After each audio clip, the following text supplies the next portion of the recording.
શું કહેશો? નડિયાદની અંદર નડિયાદ મહાનગરપાલિકા, વડતાલ જિલ્લા પંચાયત અને 2 તાલુકા પંચાયતો એ બિનહરીફ થઈ છે. આમ તો ચૂંટણી આ વખતે લડીને જીતવાનું છે એવો અમારો દ્રઢ નિશ્ચય હતો.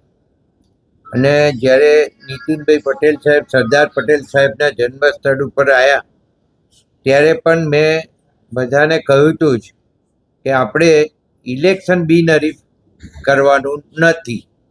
બધાએ ચૂંટણી ડોર ટુ ડોર કેમ્પેનિંગ કરી, પ્રજા પાસે જઈ, પ્રજા પાસે મત માગી અને ચૂંટણી જીતવાની છે. એટલે અમારો કોઈ પ્રયત્ન આ બિનહરીફ કરવા માટેનો હતો નહીં. છતાંય આ 3 બેઠકો મહાનગરપાલિકાની બિનહરીફ થઈ છે. અને વડતાલની સીટ એ લોકોએ ગામવાળાએ બધાએ નક્કી કરી, 3 ગામ ભેગા થઈ અને બિનહરીફ કરી છે. એટલે આ રીતના એવી જ રીતના 2 તાલુકા પંચાયતો બિનહરીફ કરી છે. તો આ અત્યારે જે અમારી સ્ટ્રેટેજી છે એ મુજબ અમારે ઇલેક્શન લડવું છે અને ઇલેક્શન લડીને જીતવું. કોંગ્રેસના આક્ષેપ છે કે 30 લાખ 35 લાખ રૂપિયા 60 લાખ રૂપિયા આલીને ઉમેદવારી પાસે ખેંચાઈ ગયું. મારો આક્ષેપ છે કોણે વેચ્યા, આ લોકોને કોણે વેચ્યા એ મને જવાબ આપે. એનો આક્ષેપ એવો હોય તો આ જે એ લોકો લઈ ગયા છે તો એને પાછા કોણે આપ્યા, તમે જે પ્રશ્ન પૂછો છો તો મારો આ તમને સવાલ છે. પંકજભાઈ, અત્યાર સુધીમાં નગરપાલિકા હતું ત્યારે ઘણી બધી વાર બિનહરીફ મોટાભાગની સીટો થઈ છે અને ઘણી મહેનત ભાજપે અને આપશ્રીએ કરી છે. આ વખતે કેમ એવું જોવા મળ્યું છે કે બધાને લડાવવા જ છે? મેં પહેલેથી જ નક્કી કર્યું હતું કે ડોર ટુ ડોર પ્રજા પાસે જાય, પ્રજા પાસે જઈને મત માગે અને પ્રજા એમને પ્રશ્ન કરે અને પ્રશ્ન કરે એના જે જવાબો છે એ જવાબો આપે અને પ્રજાના પ્રશ્નો કેવી રીતના ઉકેલાય અને શું કરવું જોઈએ એની સમજ જે તે ઉમેદવારો છે એ ઉમેદવારોને આવે એ જરૂરી બાબત છે.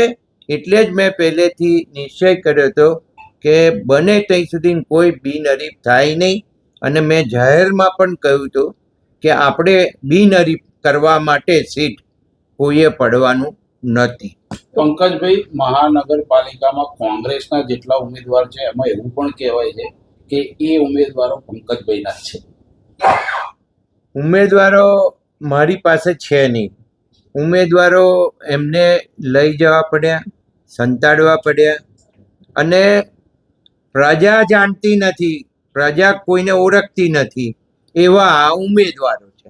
અને આ ઉમેદવારો એવા ઊભા કર્યા છે કે કોઈ બિચારા નાના ઘરના સાવ પેલા કથળેલું ઘર હોય એવા લોકોને આ લઈ જઈને ઉમેદવારી કરાઈ. એમ મને એવી ખબર પડી છે કે એના ઘરના લોકોએ એટલી બધી વિનંતી કરી છે આ શહેર કોંગ્રેસ પ્રમુખને કે ભાઈ અમારા જેમને તમે ઉમેદવારી કરાવી છે એને અમને પાછા સોંપી દો, છતાં એ લોકોએ સોંપ્યા નથી. એવું પણ મારી જાણમાં છે. પંકજભાઈ, કેટલી સીટ આવશે મહાનગરપાલિકામાં?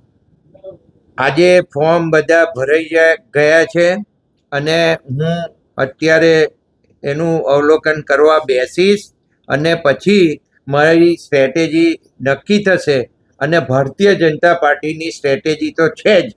અને ભારતીય જનતા પાર્ટીના અમારા પ્રધાનમંત્રી નરેન્દ્ર મોદીથી માંડી, અમિતભાઈ શાહ સાહેબથી માંડી અને અમારા સીએમ ભૂપેન્દ્રભાઈ પટેલ અને પ્રદેશ અધ્યક્ષ જગદીશભાઈ અને જિલ્લા પ્રમુખ નૈનાબેન અને સમગ્ર પાર્ટીના કાર્યકર્તાઓ એ જે સાથે લાગી અને અમે રિઝલ્ટ લાવવાના છીએ.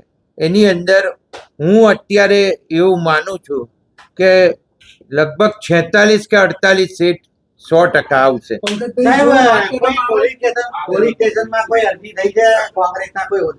મારી જાણમાં નથી, મારો એ વિષય નથી અને હું એમાં પડતો નથી.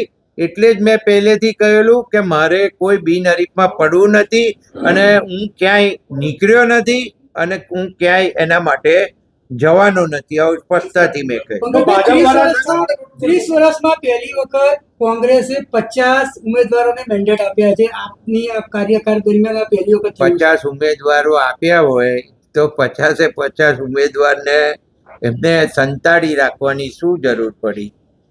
એ લોકોનો આક્ષેપ છે કે ભાજપ વાળા ધાક ધમકીઓ આપે છે. ભાજપ વાળા કોઈ ધાક ધમકી આપતા નથી અને કોઈએ ધાક ધમકી આપી નથી, પણ એમને એ એસ્ટાબ્લિશ કરવું છે. અને જુઠ્ઠું બોલવું, જોરથી બોલવું આ અહીંના શહેર કોંગ્રેસ પ્રમુખનો વિષય છે અને એને વારંવાર આ વિષય કર્યો છે. ઓકે.